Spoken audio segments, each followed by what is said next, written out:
Welcome back. Today we will be debadging a 2004 Dodge Viper. Now, as I said in an earlier video on this car, I've got a bunch of letters that are either missing like the R and SRT, or that are starting to peel off like the E on the Viper here on the back corner. All the letters on this car are sold as a set. I'm gonna have to replace them all anyhow to make them all look the same down the road. So for that reason, I am debadging this car. In order to debadge a car, you either need a heat gun or a hair dryer. Heat guns, if you do use them, get a lot hotter, so it's a lot easier to melt or start damaging the paint or the plastics. I will be using a hair dryer instead of a heat gun. However, as long as you're careful and you don't put it too close to the actual bumper or whatever panel that you're heating up, you should be fine. The other thing you're going to need is either fishing line or dental floss. I'm going to be using dental floss today. What we're effectively going to do is hit this with a heat gun. It's going to loosen up the adhesive behind these. Then we're going to take our floss and rub it back and forth and effectively saw off all the letters. When you're doing the sawing motion, if you have a bunch of dirt or grit in the area you're working in, you do have the potential for it to scratch into the paint. For that reason, I'm going to clean up the areas we'll be working in real quick, and then we'll go from there. Doing a full car wash is ideal, but a spot clean with some soapy water and a microfiber towel like I'm doing here is perfectly acceptable. Now that everything is cleaned correctly, we're going to be using this hair dryer, and what we want to do is warm up the paint,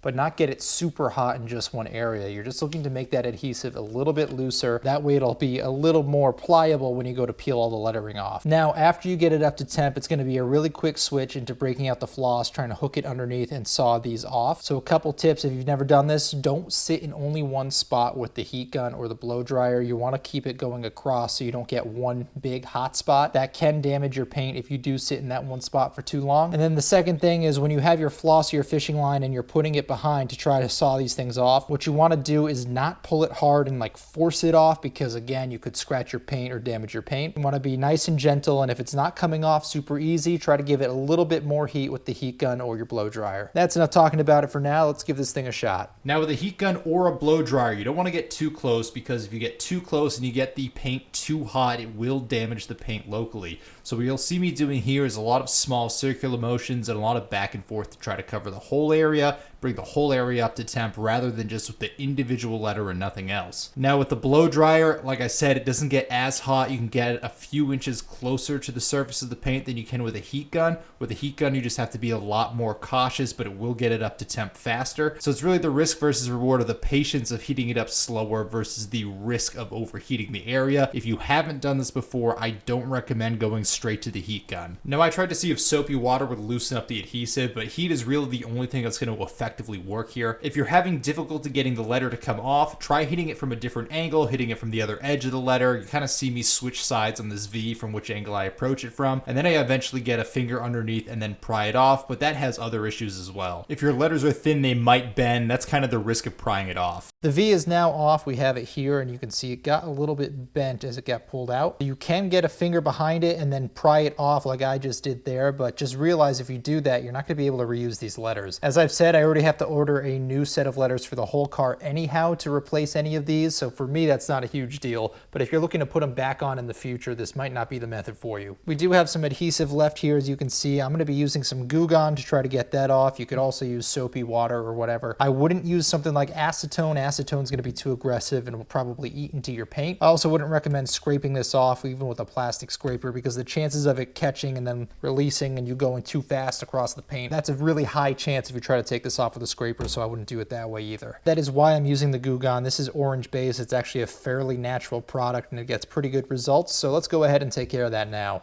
Even with the Goo Gone, I had to dig in with my thumbnail behind the microfiber towel to really get into the adhesive and remove it. Then at the end, wash away all the excess Goo Gone with some soapy water. We now have all of the adhesive off as well. As you can kind of see there, I'm trying to get it started at the edge with my fingernail. And then that way it exposes just a little bit more for me to get the Goo Gone underneath. So it does take a little bit of elbow grease. I also sprayed it down at the end with my soapy water just to try to get any residual Goo Gone off of there. I don't think it's really going to hurt the paint if there is some left on there, but I'm just trying to pull the bulk of it off there so it's easier to wash later. So afterwards, if you go over and you feel it again with your fingertip, you might feel a little small bump here or there that you might miss with the eye. So I would recommend definitely checking with your actual finger to make sure you got everything off. But other than that, once the surface is cleaned off, you are good to go. Now, obviously, you're not going to stop after one letter. You're going to go through and get all the letters. For the sake of time, I only showed doing the one. I didn't show doing all of them because I've got a lot to do, but it's just going to be that same thing over and over around the entire car. So there is one more method other than just sawing it with the dental floss or the fishing line, and we're going to try that right now. On the dental floss cap, this little cap here, it's kind of a little bit of a wedge shape. This is also a very soft plastic. So we're going to go in and heat these up quite a bit to get that adhesive nice and tacky again and loosen it up. Then we're going to come in from a few different angles and just use this as a wedge to get it out. So obviously I would never do this on a car that I really care about the paint for,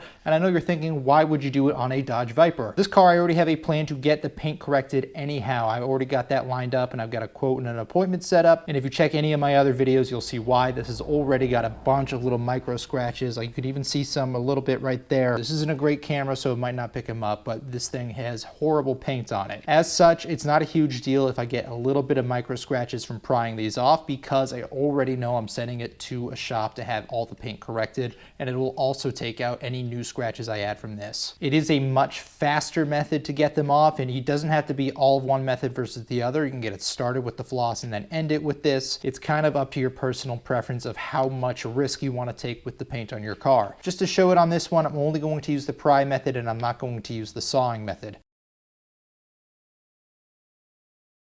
Granted, this letter is substantially smaller than that V I was doing using the other method on the other side of the car. However, for a comparable size letter, even this is a faster method. But like I said, it does put you at bigger risk for damaging your paint. As you can see, I hit it from multiple sides, and then once I got it far enough under, you can start just lifting it here at the back to pry it up a little bit, and then you can finish it off with your hand. Then after that, it's going to be the same step of getting rid of all this extra adhesive using Goo Gone or something similar, and then washing the area of the car off and then re-waxing. Now I got to finish off the rest of the car still, but I'm going to end this video here. Hopefully this helps you guys out, and thank you for watching.